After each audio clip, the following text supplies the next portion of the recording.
Beli shibunya piki parlok ki baju sang tenat ban sngap bat ban pet ya kaneka video ha kaneka channel bat ha kaneka video ngan ai ki jingben tiap na ki kam belap laj da ka Jowai Civil Hospital Yalong na benta ki post jong ki IPA manager kom accountant te sapet ya kaneka video hadu ban rekod ba penyu ya ki jingtip ba kamnya kum ki nombor ki post ka jinsiu ka keran pule bat kum noban apply bat watler ban ailat ya kaneka video bat ban share shaki parlok ki jongpi bat kum juru ban subscribe ya kaneka channel.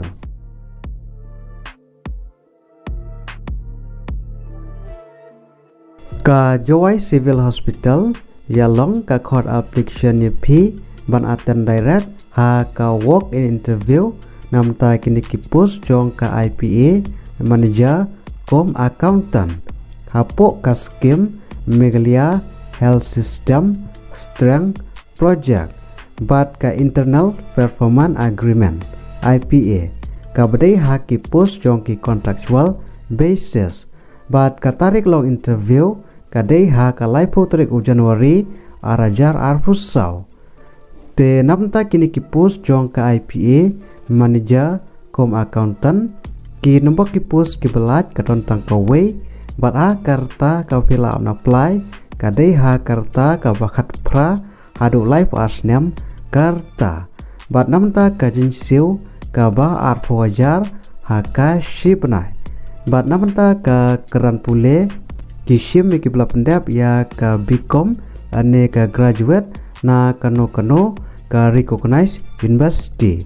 bat ka kam bantrei ka dei ban manage na benta ka MHSSP bat IPA fund bat na benta ka application fees nil omdon bat na benta ka selection process ka dei lengba ka interview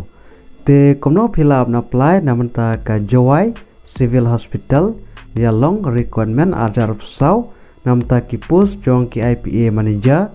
kom accountant te parlok lada pidon kamon bat ka keran pule pila ban attend direct ha ka walk in interview ha ka live trik Januari ajar pesau ha ka port crew JM ha ka office jong ka superintendent Jowai Civil Hospital Yalong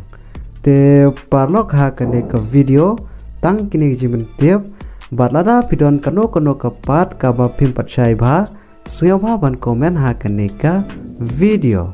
kublai shibun.